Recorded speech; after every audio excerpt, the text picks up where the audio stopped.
안녕하세요, 린입니다. 이사 에피소드 파트 2. 오늘은 후기를 가지고 왔습니다. 그냥 후기만 들려드리고 마치는 에피소드보다는 제가 이 이사 프로세스를 거치면서 겪었던 일들, 좀 더 디테일하게 말하자면 이사를 하면서 받게 된 여러 가지 서비스, 경험을 바탕으로 참 느끼는 게 많았어요. 그래서 그것들을 이번에 한번 직업의식이라는 키워드와 엮어서 한번 에피소드를 만들어 보고 싶었습니다. 어떻게 보면 이번 이사가 제 인생의 첫 공식적인 이사라고 표현할 수 있을 것 같아요. 그전에는 이사도 아니었더라고요. 이사라는 그 타이틀에 어디 명함도 못 내밀 정도로 예전에는 참 단순했는데 이번에는 정말 이사다운 이사였습니다. 그만큼 제 살림도 늘었고 제가 가지게 되는 공간도 넓어졌다는 의미겠죠. 그래서 이번에 이사를 하면서 참 여러 업체를 통해 서비스를 제공받았어요. 업체를 한다면 이삿짐 센터, 입주 청소, 가전 설치, 점검, 제거 등등. 제가 여태까지 서비스를 제공하는 입장은 되어본 적이 있어도 이렇게 단시간 안에 여러 서비스를 받아본 거는 처음이었던 것 같습니다. 예전 알바를 통해서 아주 짧게나마 고객 서비스든 어떤 서비스든 간에 그런 서비스를 제공하는 일은 해봐도 이렇게 제가 대가를 지불하고 여러 서비스를 한꺼번에 받아본 적은 처음이라 참 느끼는 게 많았어요. 업체 직원분들의 일하시는 모습, 또 결과물을 보다 보니까 자연스럽게 이 직업의식에 대해서도 많은 생각을 하게 되더라고요. 물론 이 세상 모든 근로자가 365일 열정적인 직업의식을 가지고 임하면 참 좋겠죠.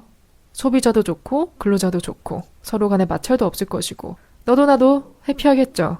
하지만 이 모든 게 또 사람이 하는 일이다 보니까 그리 완벽할 수가 없어요.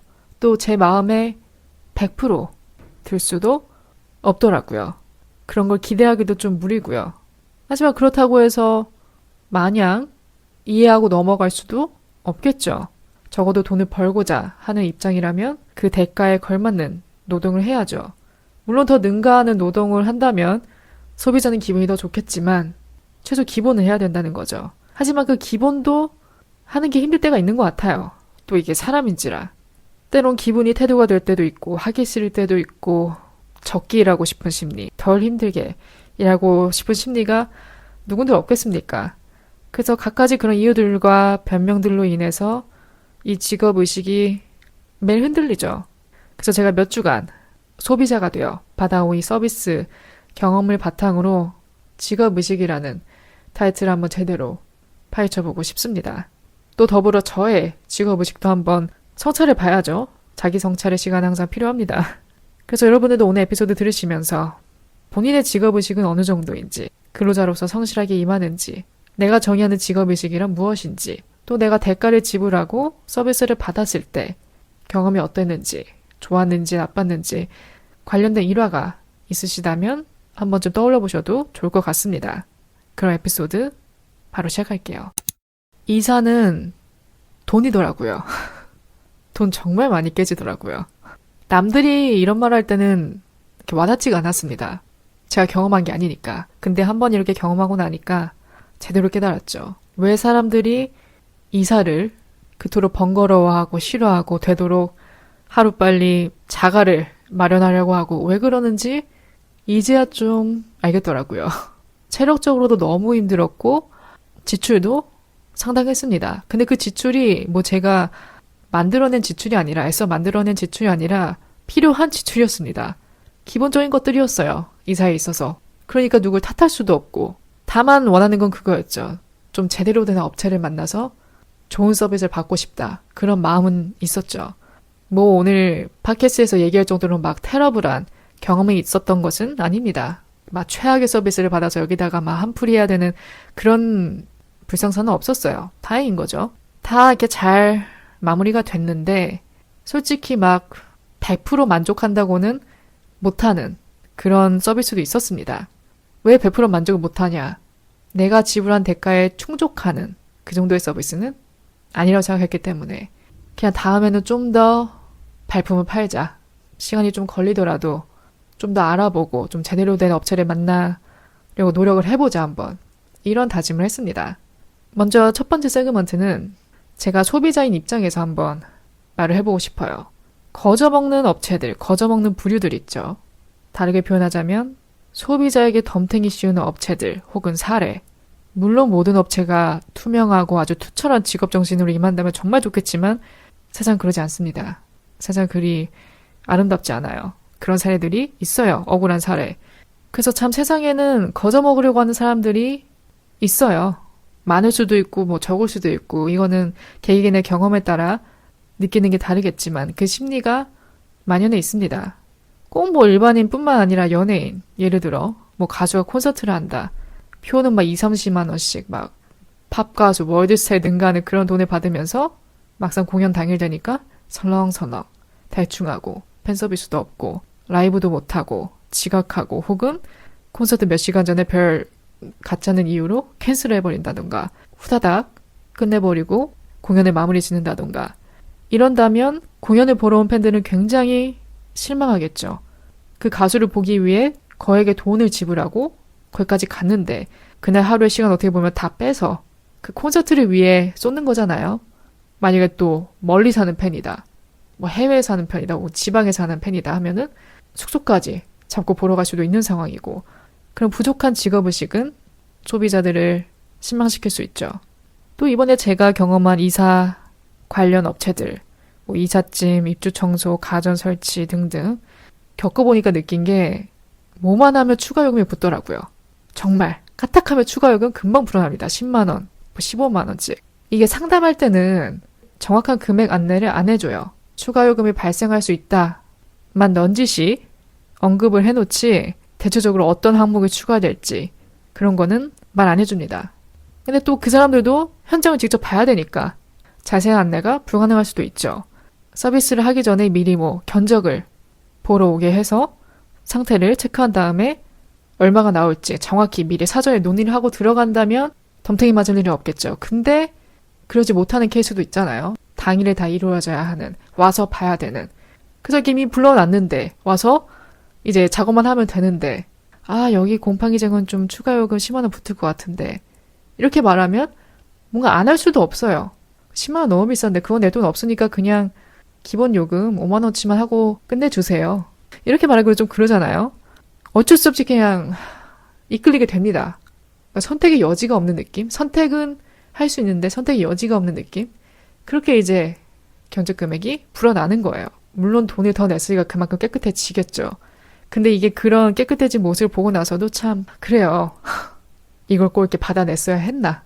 그렇다고 막 100점 만점에 110점 수준의 서비스를 제공한 것도 아니고 그냥 기본 욕 안 들을 정도의 그런 그냥 나쁘지 않은 그 정도의 딱 서비스만 하고 손을 떼버리는 그런 경우가 있습니다.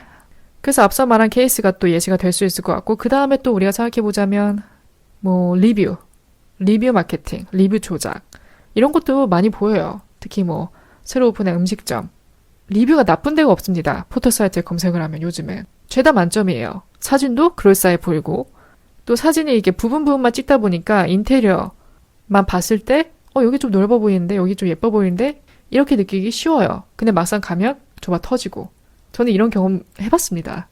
어떻게 보면 우리가 믿을 건 리뷰밖에 없습니다. 그것을 경험하기 전에는 리뷰가 좋으면 당연히 가고 싶어지죠. 좀 안심이 되죠. 마음이 놓이죠. 근데 이런 리뷰까지 어떤 이렇게 대가를 지불하면서 조작을 하면 믿을 데가 없어요. 저도 예전에 이렇게 친구들하고 저녁 약속 잡을 때 보통 이제 저 같은 경우는 친구가 맛집을 항상 알아봐요. 담당이 있어요. 친구들마다. 저는 아니고 맛집을 잘 몰라서 안 가기도 하고 친구가 항상 이제 맛집을 알아보는데 그 친구가 여기 어떠냐 하면서 이렇게 사진을 보냈어요. 링크랑. 나쁘지 않은 거예요. 리뷰 수도 많고 그리고 사진으로 봤을 때 굉장히 넓어 보였습니다. 그래가지고 그냥 안심하고 갔는데 문 열고 들어갔을 때 깜짝 놀랐어요. 작아서.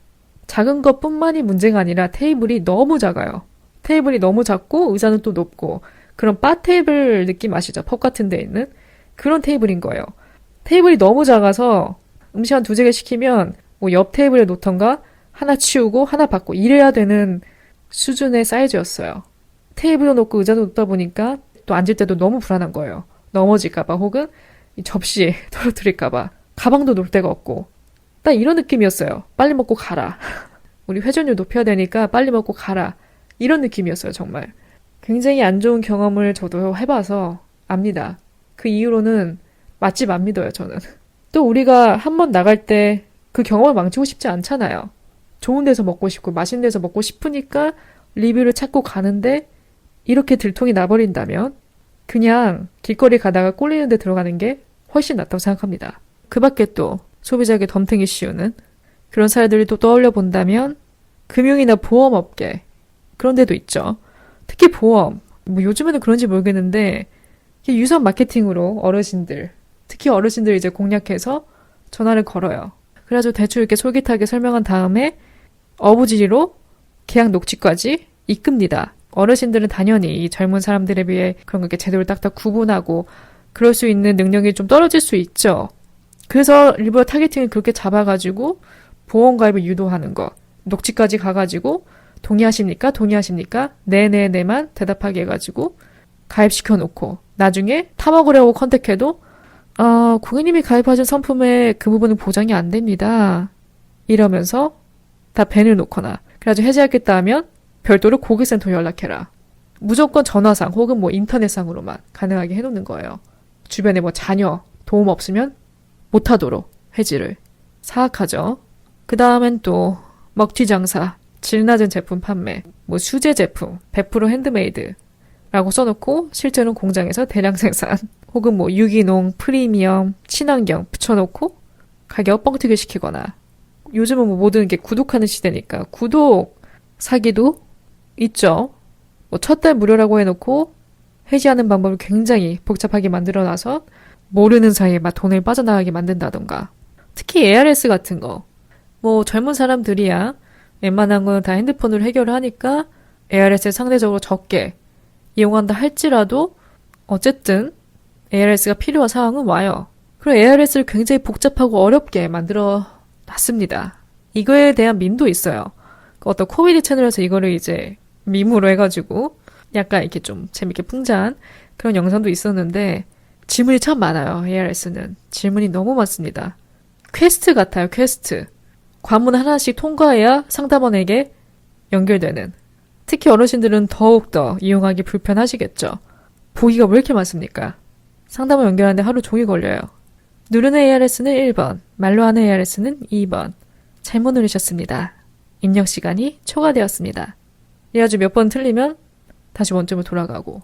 그러니까 이런 ARS 연결할 때 마음을 좀 놓고 해야 돼요. 한 대기 고객 한 50명 있다는 각오로 이렇게 좀 마음을 놓고 해야 스트레스를 덜 받습니다. 또 행정 절차에서도 그런 사례를 찾아볼 수 있겠죠. 온라인으로 해도 될 일을 굳이 뭐 오프라인으로 방문하게 만든다던가 이런저런 서류 떼우라고 여러 번 시킨다던가 특히 책임전가 본인 관할 아니다라는 말을 방패 삼아 해요. 정말 그럴 수 있죠. 정말 본인 관할이 아니니까 이게 넘길 수 있는데 이 받는 사람 입장에서는 떠넘기는 느낌? 내가 하기 싫으니까 대충 안내. 자세하게 안내 안 하고 빨리 한 명 한 명씩 대충 처리하고 보내고 자세한 건 담당 부서를 통해서 안내 받아라. 그놈의 담당 부서. 그래서 우리가 소비자 입장에서 이런 좀 불만족스러운 상황을 피하려면 확실히 해두면 좋을 사항들이 있겠죠. 물론 경험이 최고긴 합니다. 한번 다 하고 나면 깨닫잖아요, 사람이. 다시 이렇게 하면 안 된다라는 것을. 물론 경험 없이 바로 터득할 수 있으면 좋으련만. 그래서 우리가 소비자로서 확실히 해두면 좋을 부분들은 그거예요. 뭐 앞서 언급한 그런 서비스를 받는 업체를 통해야 될 일이 있다 하면 견적을 확실히 받아둬야 합니다. 계약하기 전에. 추가 요금이 발생할 수 있는 모든 경우를 자세히 알아야 돼요. 알려달라 해야 돼요. 그래서 대충 얼마가 나올지 계산해야 됩니다. 막연하게 추가 요금이 발생할 수도 있습니다. 네, 알겠어요. 이러고 넘기면 나중에 덤텅이 맞아요. 어차피 상담은 다 이제 녹취가 남잖아요. 그래서 일단은 구두상으로도 우리가 우리의 권리 그런 것들을 좀 보호받으려면 말을 확실히 해둬야 됩니다. 미리 후기를 검색하는 것도 도움이 되겠죠. 뭐 요즘은 앞서 말씀드렸듯이 후기도 조작하는 시대이긴 한데 인터넷을 좀 깊게 파봐야죠. 혹시 좀 확실히 안 선다 하면은 제대로 운영되는 곳인지 다른 피해 사례가 있지는 않은지 커뮤니티도 좀 여러 곳을 돌면서 리뷰를 확인해보고 꼭 별 5개짜리 리뷰만 보는 게 아니라 별 1개짜리 리뷰도 봐야 돼요. 전 항상 그렇게 합니다. 리뷰도 뭐 별점 높은 순위 아니라 최신 순위로 해가지고 안 좋은 후기부터 찾아봅니다. 또 요즘은 리뷰에 이제 캐시백 이벤트 같은 걸 걸어요. 그럼 사람이 당연히 캐시백 받고 싶으니까, 현금으로 받고 싶으니까 뭐 울며 겨자 먹기로 별 5개를 남기는 경우도 있습니다. 그러니까 좀 진실된 후기를 보고 싶으면 안 좋은 후기도 봐야 되는 거죠. 그 다음에 또 만약에 추가요금을 부당하게 받았다면, 뭐 신고가 불가피하다면 소비자센터에 신고하는 것도 방법이 될 수도 있고, 업체에 클레임을 걸 수도 있는 것이고, 인터넷에 솔직한 후기를 남기는 것도 도움이 되겠죠. 또 다른 사람들을 위해서. 그 다음은 오늘의 키워드, 직업의식으로 제대로 한번 넘어와 볼게요. 뭐 사람을 대하는 직업을 가져본 분들이라면 한 번이라도 이런 경험 있으실 거예요. 기분이 태도가 되는 날. 그냥 내 개인적인 뭐 일이나 뭐 무드 체인지로 기분이 그냥 안 좋아요, 오늘은. 그런 날에 일하기 더 싫죠. 그런 상황에서 뭐 내가 사람을 대해야 한다. 그 사람 내가 누군지도 모르니까 내가 무슨 일을 겪고 있는지, 무슨 감정을 느끼고 있는지 알 필요가 없죠. 알릴 이유도 없고. 어쨌든 일은 해야 되니까 프로페셔널하게 임해야 돼요. 그런 일이 있든 없든 겉으로는 뭐 웃어야 합니다. 그러니까 친절하게 해야 돼요. 기본은 해야 되는 거죠. 근데 그게 기분이 안 좋은 날은 이상적이지 않은 태도들이 겉으로 나오게 되는 날이 있어요. 아무 잘못 없는 타인한테 괜히 좀 살살맞게 군다던가, 뭐 무표정으로 대한다던가, 건성건성한다던가. 그런 서비스를 받는 사람도 기분이 안 좋을 거고, 또 본인도 안 좋습니다. 그냥 이렇게 대하는 내 자신이 싫어요. 오늘 왜 이러지? 진짜 싫다. 빨리 하루 끝내고 싶다. 이런 생각 들어요. 그래서 누구도 이렇게 외면할 수가 없는 상황입니다. 참 어려워요. 기분이 태도가 되지 않게 하는 것이. 정말 어렵습니다. 근데 컨트롤 해야 되는 거죠. 또 우리가 근속 일수에 따라서도 이 일에 임하는 태도가 달라집니다. 우리가 신입일 때 다르고 3년 차일 때 다르고 5년 차일 때 달라지잖아요. 이것도 관련된 밈이 많습니다. 저도 많이 봤어요. 유튜브나 그런 데서. 신입 때는 넵충이죠. 넵충. 채팅 오면 일말의 지체도 없이 바로 답장하고 넵, 알겠습니다. 그냥 네라고 하면 쌀쌀 맞아 보일까봐 넵, 냉, 네 등 갖가지를 섞어 쓰기도 하고, 언제든지 누가 내 이름 부르면 벌떡 일어나서 달려가고, 특히 완전 생신입일 때는 막 수첩도 들고 다니죠. 우리 팬이랑 인수인계 받을 때. 그래가지고 네 알겠습니다. 네 그럴게요.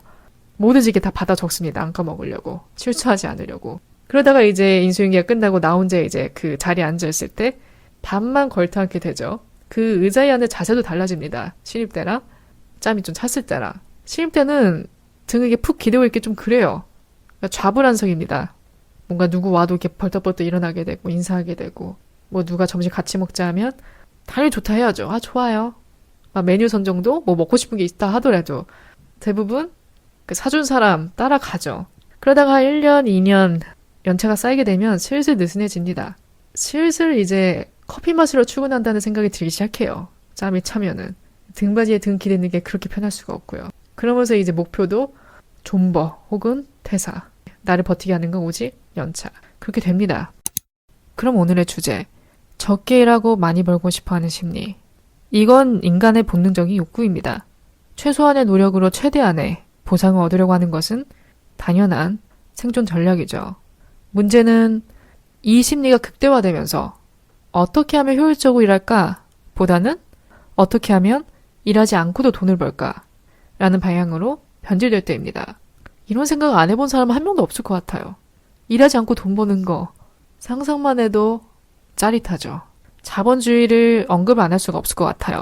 특히 자본주의는 생산성을 극대화하고 경쟁을 부추기면서도 동시에 최소한의 노동으로 최대한의 이익을 창출하는 그런 구조를 강화시킵니다.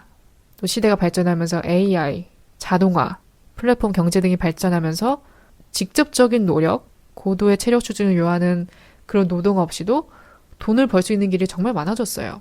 그러다 보니까 이제 그런 노동 자체에 대한 가치가 점점 약해지는 경향이 있죠.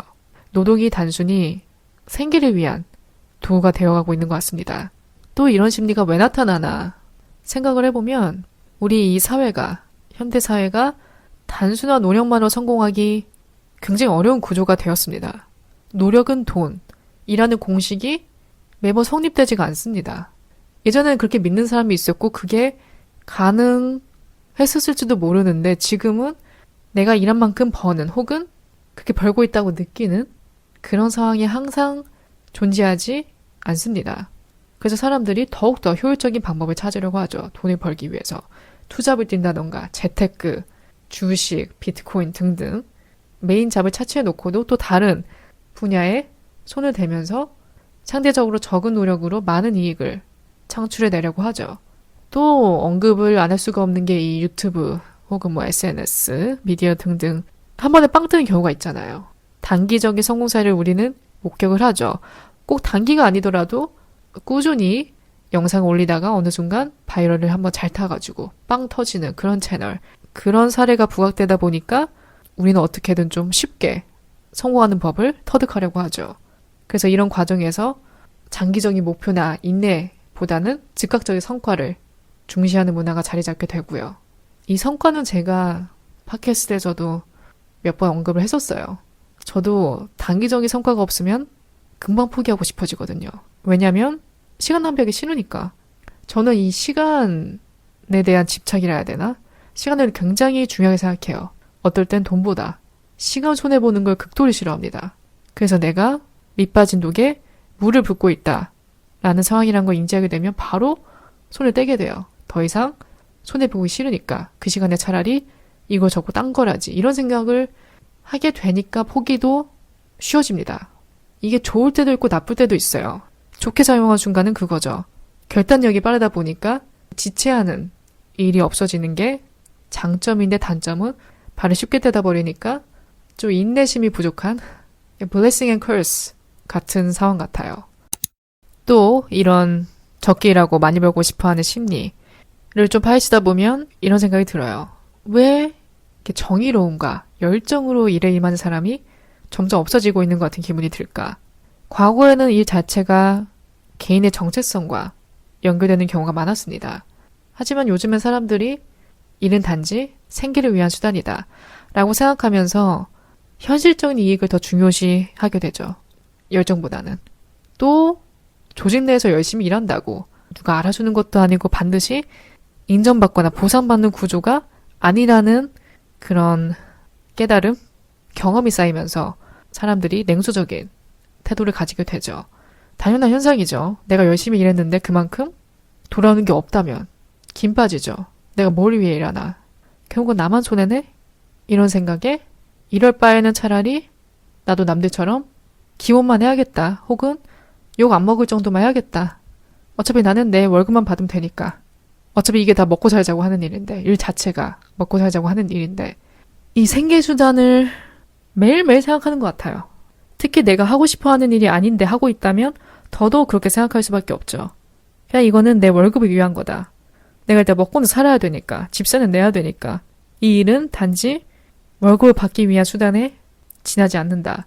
그런 생각에 최대한 좀 기본만 하려는 능동적으로 나서서 엑스트라로 하기보다는 그냥 주어진 것만 욕 안 먹을 정도로 하고 스위치 오프하는 거예요.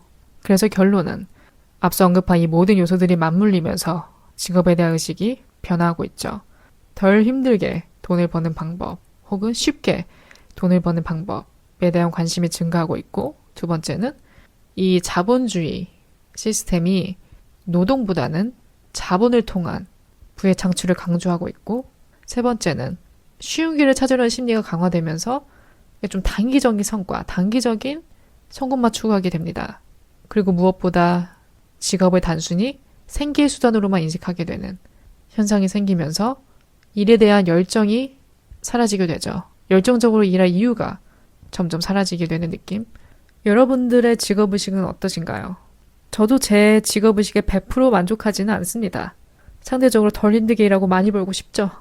또 어느 순간에건 365일 프로페셔널하게 열정적으로 임하고 싶어도 그렇게 임하려고 해도 그러지 못하는 날도 있고, 어떤 날은 귀찮아서, 어떤 날은 이런 일로, 어떤 날은 뭐 현타가 와서 참 갖가지 감정이나 사건들로 인해 흔들려요.